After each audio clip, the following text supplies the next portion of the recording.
Good morning, good afternoon, good evening, wherever you are in the world. It is so good to be with you all today.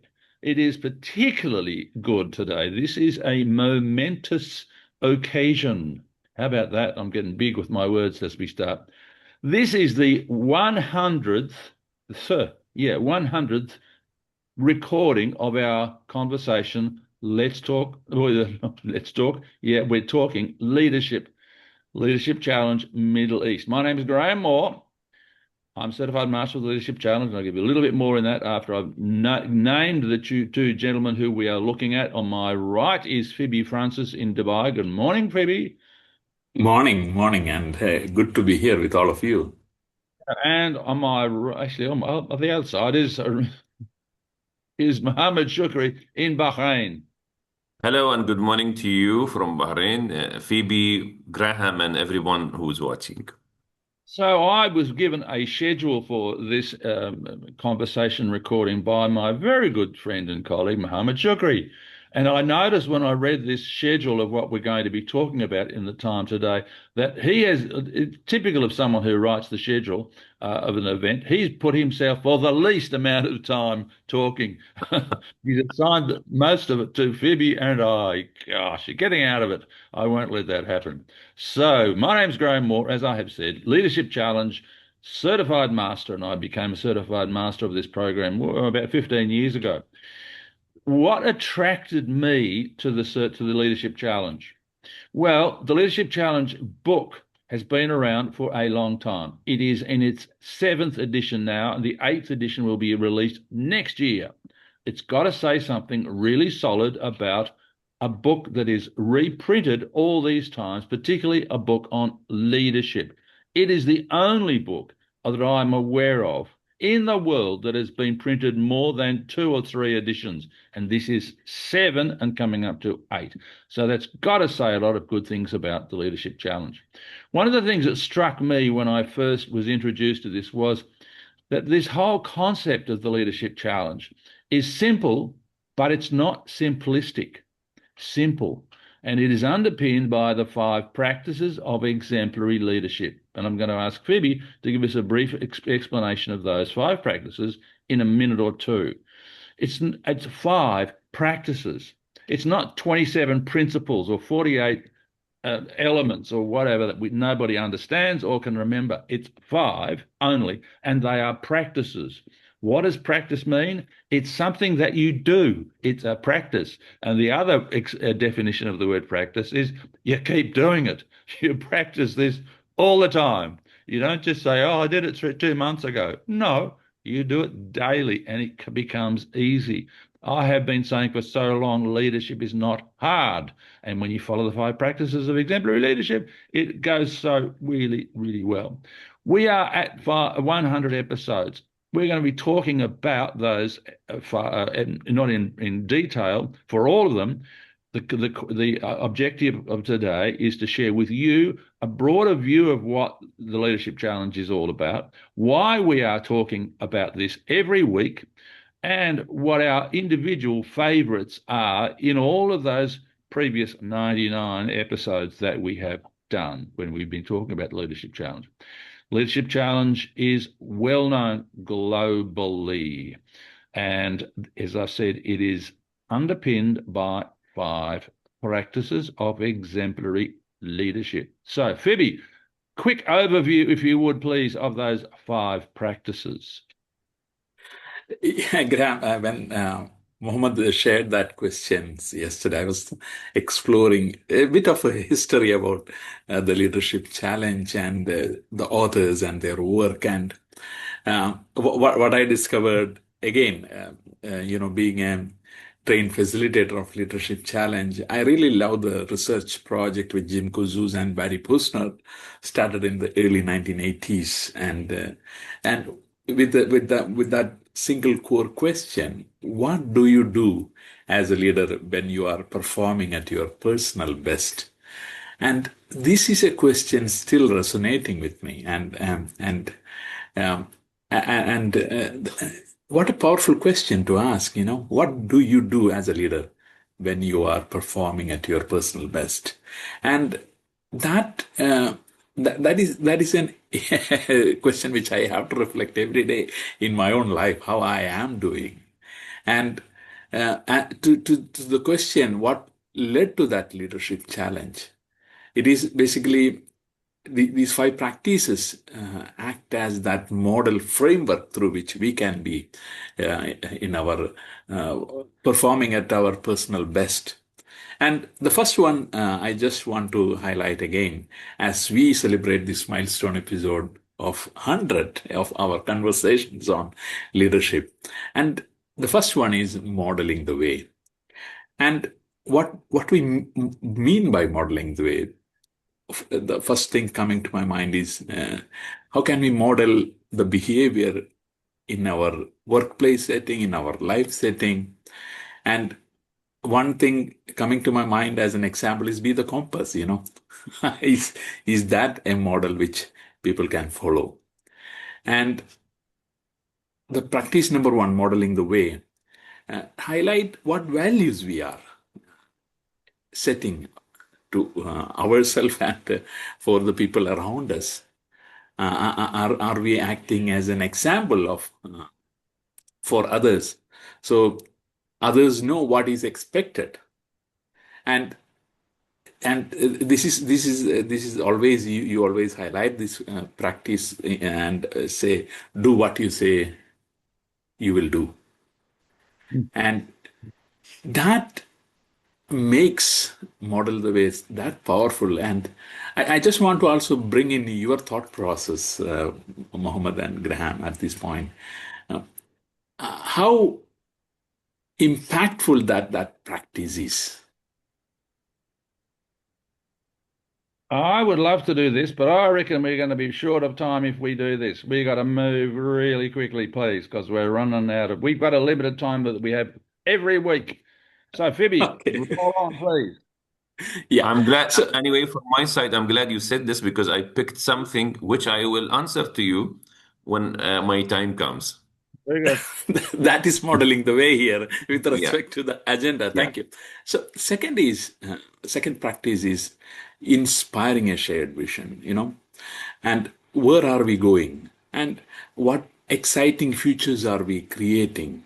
And how are we enlisting others by connecting that future? So, second practice, which I just want to highlight, is inspire a shared vision. And here is an example, like an artist showing a mural of what the neighborhood could be. The leader paints an emotional picture, like you take people through the journey, the story. Where are we going? And that is inspiring a shared vision, the practice number two. The third one, challenge the process. How can we do things differently? How can we explore a new trail? How can we innovate and grow? How can we take calculated risk? How can we take and make experiments? And how can we learn from mistakes? That is the challenging the process. What can we do differently? And we see those progress. And being in UAE, we have seen the progress with respect to UAE has changed over the years, challenging the process. The fourth one, which I just want to bring in, is enable others to act. And here is the important part of collaboration coming up. How can we strengthen others? How can we build competence and confidence with our people? How can we delegate authority? How can we create conditions for people to contribute?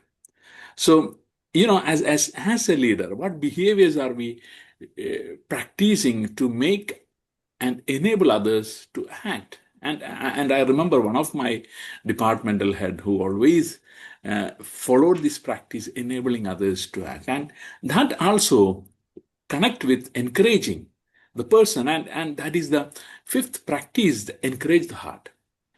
And here, how often we say thank you, how often we celebrate achievements, how often we sustain the spirit of morale of people who are working with us or with us. Maybe after completing a work, are we celebrating? Are we acknowledging the effort and sharing those stories with the team? And that brings and renews the commitment and warmth. So, Graham, so the five practices I just want to bring into you. One is model the way. Second is inspire shared vision. Third is challenge the process. And fourth is enable others to act. And fifth is encourage the heart. Wow, well done. Thank you, Fiby. Encourage the heart. Now, those practices I'm going to mention before I start the next one is that Muhammad suggested, and I agreed with him, we all did, I think, that what we should talk about our three most powerful or most enjoyed or most impactful videos or recordings that we have done out of the 100. So we have all, I hope, selected three that we're going to briefly talk about. And the first one that I want to talk about that I suggest is way back. Actually, no, I didn't suggest it. Muhammad did. What happens when the leader leaves? Oh, what are we going to do? He's gone. My gosh. Well, quite simply, the leader in the time that he or she is there is building an attitude and a culture around those 5 practices that Phoebe has mentioned.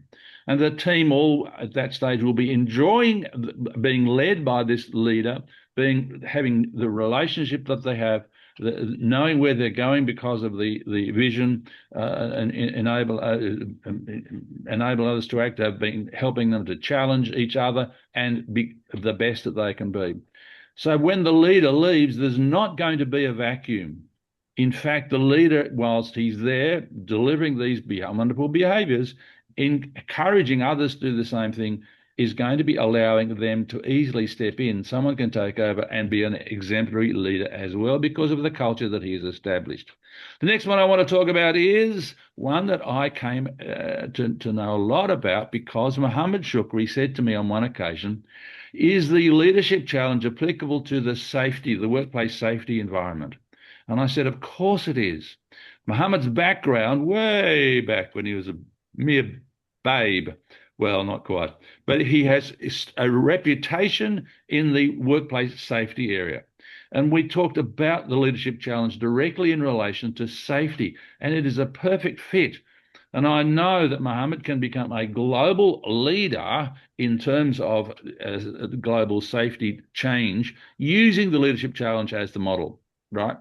If we think about those 5 practices that Phoebe has just shared with us, they fit perfectly into the workplace safety environment.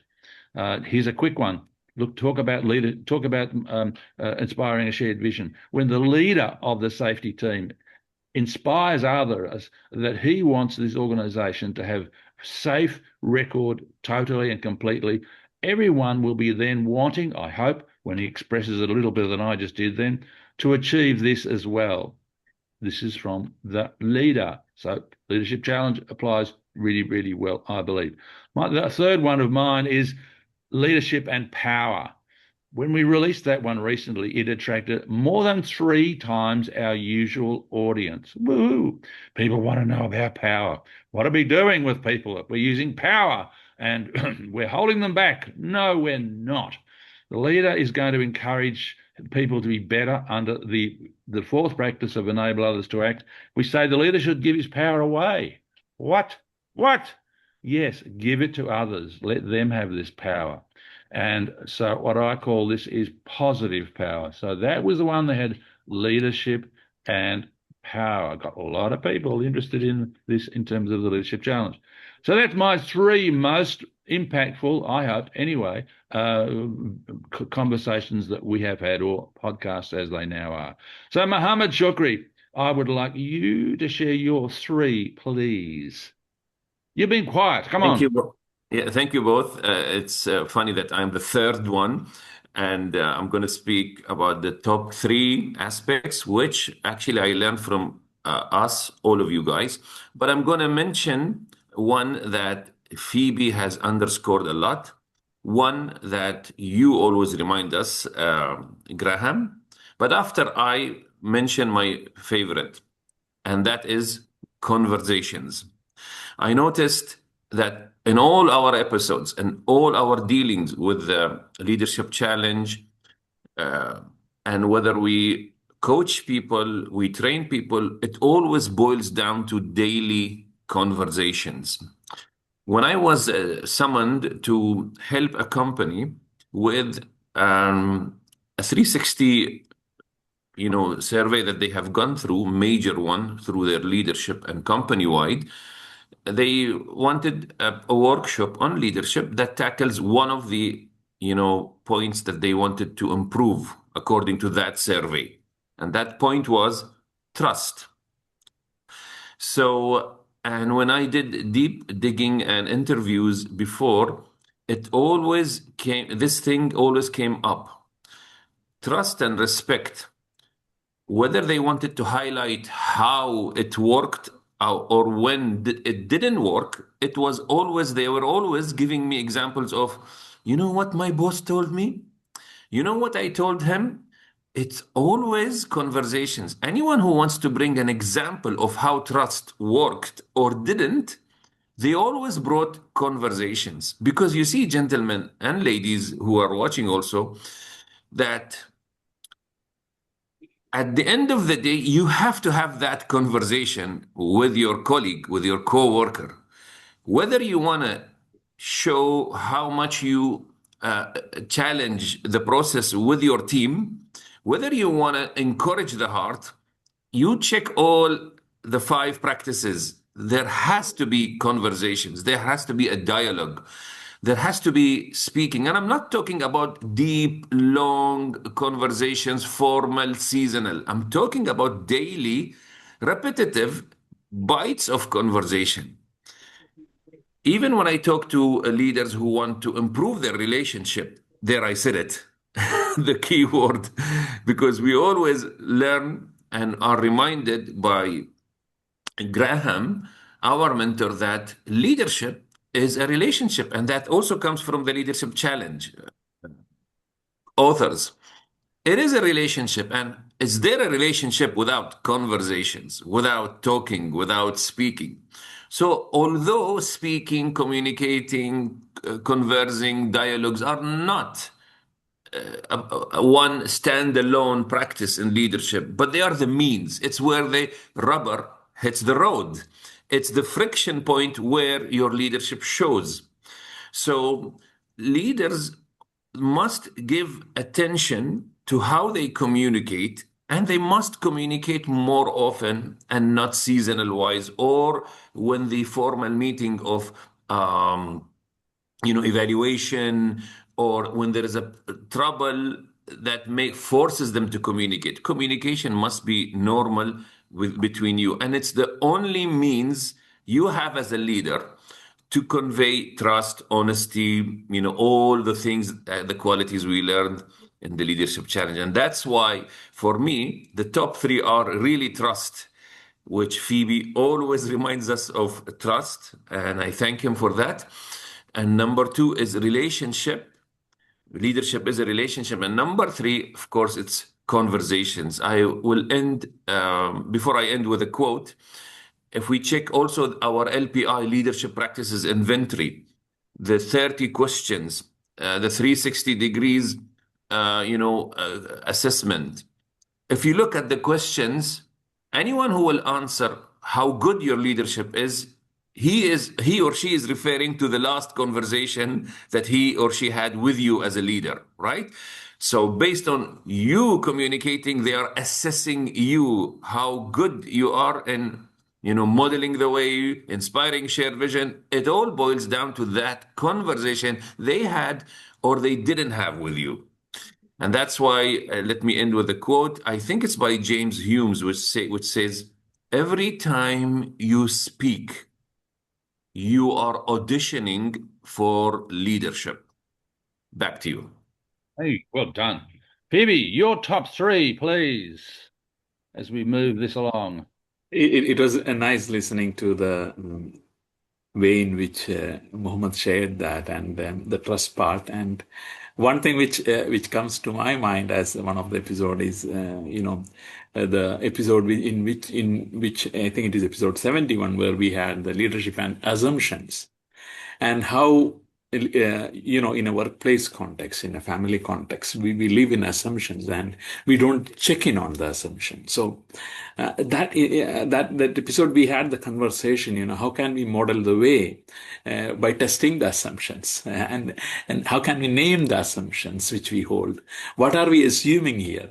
And make the assumption visible rather than implicit. And when we bring that assumption, implicit assumption out, how beautiful that will be, in modeling the way in a workplace context. And it is also in one way challenging the process. What assumptions are we holding? And in this space, we separate data from story, so that the story and the assumptions behind that is revealed. And in that process, what do we actually know comes up. And it helps, and it helps to label the assumption, so that it leads to clarity, and it also leads to the trust which we just discussed.